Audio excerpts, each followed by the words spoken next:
अस्सलाम वालेकुम। कैसे हैं यार? सब खैरियत से हैं, ठीक ठाक हैं। और जी हाँ, आपने आज थंबनेल देखा होगा, थोड़ा मुख्तलिफ अंदाज से एनालाइज करेंगे। किंग्स 11 पंजाब और कोलकाता नाइट राइडर्स को, दोनों को जीत चाहिए। अगर हेड टू हेड रिकॉर्ड देखें तो मैसिव एडवांटेज है कोलकाता नाइट राइडर्स को इंडियन प्रीमियर लीग के गेम्स में ओवर किंग्स 11 पंजाब। 18-8 का रेशियो है। जी हाँ, 18 मैचेस में कामयाब हुई है कोलकाता नाइट राइडर्स और 8 मैचेस में कामयाब हुई है किंग्स 11 पंजाब। अब अगर आप मज़ीद जानना चाहते हैं कि इश्यूज़ क्या हैं, तो किंग्स 11 जिस तरह से वो बुरा खेल रही थी first half of the tournament और कहीं से भी मैच हार रही थी, तो कोलकाता के अगेंस्ट भी जो है वो एक अच्छी पोजीशन में आने के बाद एक इतनी ऑकवर्ड पोजीशन में चली गई कि उन्हें लास्ट ओवर में जो है 14 रन्स दरकार थे नारायण के। क्रिस गेल की धूम है, जब से आए हैं लकी चार्म समझे जा रहे हैं वापस। लेकिन एक सच्चा फैक्टर सुनील नारायण जो उन्हीं के हमवतन हैं और फॉर्म में भी आ गए हैं आखिरी मैच में और हाफ स्लीव्स पहनकर दुनिया को दिखा रहे हैं कि मेरा एक्शन चेक कर लो, कोई उसमें मसला नहीं है। तो हाउ कॉन्फिडेंट ही इज़, इससे आप अंदाज़ा लगा सकते हैं। सुनील नारायण के अगेंस्ट क्रिस गेल का जो स्ट्राइक रेट है वो 80s में है, आई थिंक 86 है टू बी एग्जैक्ट। और 170 ऑड बॉल्स पर 150 ऑड रन्स किए हैं उन्होंने सुनील नारायण के अगेंस्ट। और 86 के स्ट्राइक रेट के साथ ये कहा जा सकता है कि क्रिस गेल को वैसे भी प्रॉब्लम होती है अगेंस्ट ऑफ स्पिनर्स या quality off spinners, mystery bowlers. तो सुनील नारायण परेशान करेंगे। और do not forget one more biggest thing कि वरुण चक्रवर्ती भी इसी लाइनअप में मौजूद है जिसने आखिरी टाइम 5 लिया है। और जिस तरह से नारायण और नितेश राणा ने बैटिंग की थी, कमाल की थी। आंद्रे रसल अगर फिट है, वो कि वो ट्रेनिंग कर रहा है, लेकिन उसकी जो ये मसल का ये जो प्रॉब्लम है उसके, ये बहुत अरसे से अब प्रोलॉन्ग कर गया है। कभी सही होता है, कभी ख़राब होता है। लेकिन आंद्रे रसल को बतौर ओवरसीज़ प्लेयर आज खिलाना इतना मुश्किल है। He is a class act, लेकिन इतना मुश्किल है। किसको बिठाओगे? फर्गेसन को, पैट कमिंस को, जिस पर 15.5 करोड़ लगाए और अब वो आ गया है अपने शान में, जोबन पर आ गया। जिस तरह लास्ट मैच में उसने 2 विकेटें शुरू में भी चटकाई, अब अच्छी बॉलिंग कर रहा है। तो अब ये दोनों हैं, फिर मॉर्गन कप्तान खुद है, फिर सुनील नारायण जिसने लास्ट मैच में ऐसे हीरोइक्स डिलीवर किए विद दी बैट, और उसकी बॉलिंग में वो कॉन्फिडेंस भी छलक रहा है। तो अब बड़ी प्रॉब्लम है केकेआर के पास। दूसरी जानिब आप किंग्स 11 को देखें तो मैक्सवेल, कल बेन स्टोक्स ने जो इनिंग खेली और उसमें जो छक्के लगाए, उससे पहले बेन स्टोक्स ने इस आईपीएल में 122 गेंदों पर कोई छक्का नहीं लगाया था कल वाली बारी शुरू होने से पहले।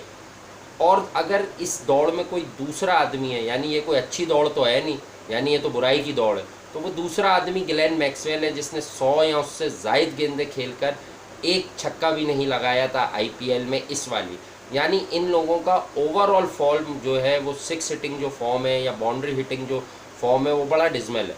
और अगर आप बात करें ग्लेन मैक्सवेल की, तो अब तक वो इस टूर्नामेंट में भैया उस तरह से गरजे बरसे नहीं है जिस तरह से उनकी शोहरत है, जिस तरह से उन्हें गरजना बरसना चाहिए। तो अब पीछे क्या बचता है आप सब देख लीजिए। पीछे बचता है नारायण, इसी तरह राहुल के साथ अगर मयंक अग्रवाल, जिनकी वो डाइव लगी थी, बॉडी में अच्छा फील नहीं कर रहे थे, दर्द था और काफ़ी खिंचाव था, तो मयंक अग्रवाल वापस आएगा तो यकीनी तौर पर राहुल और उसकी शराकत में सबसे ज़्यादा पेयर इन टेंडम वाइज जो है वो रन बने हैं बतौर ओपनर किंग्स 11 के लिए। तो डेफिनेटली मनदीप सिंह को मिस करना पड़ेगा पंजाब को, ऐसा लगता है। और क्रिस गेल आएगा, मैक्सवेल आएगा। उसके बाद पंजाब की एक और बात कि सेकंड हाफ ऑफ आईपीएल में अगर आप देखें तो 8.8 ये इकॉनमी रेट है डेथ बॉलिंग में पंजाब के बॉलर्स का, जो किसी भी टीम का इंडियन प्रीमियर लीग में सबसे बेहतर प्रदर्शन है। तो पंजाब के पास भी बहुत सारे एडवांटेजेस हैं। कोलकाता के पास तो आखिरी मैच के बाद एडवांटेज ही एडवांटेज है, लेकिन पंजाब जो है वो अपनी पीक पर या अपनी किस्मत की पीक पर आ गई है। और कोलकाता आखिरी मैच जिस तरह से जीती है, तो आई थिंक इस स्टेज पर आईपीएल 13 में आप इससे बड़ा मुकाबला जो है एक्सपेक्ट नहीं कर सकते, जिस तरह के फैक्ट्स एंड फिगर्स मैंने आप लोगों को बताए हैं। देखना ये कि प्लेइंग 11 कौन सी सिलेक्ट होती है। और शुभमन गिल की बात आपने, हाँ, थंबनेल पर जितनी बातें वो सब बताऊंगा कि इनके खिलाफ इन लोगों के फैक्ट्स हैं मेरे पास। शुभमन गिल का लोएस्ट एवर स्ट्राइक रेट है इस आईपीएल में 112, और जो थोड़ा सा पीछे है बस एरन फिंच वगैरह से। तो तीसरे बंदे हैं ये जो उस कैटेगरी में, लेकिन शुभमन गिल का सबसे पीछे है और शुभमन गिल पर कितना बैंक किया जा रहा था ये हम सब जानते हैं।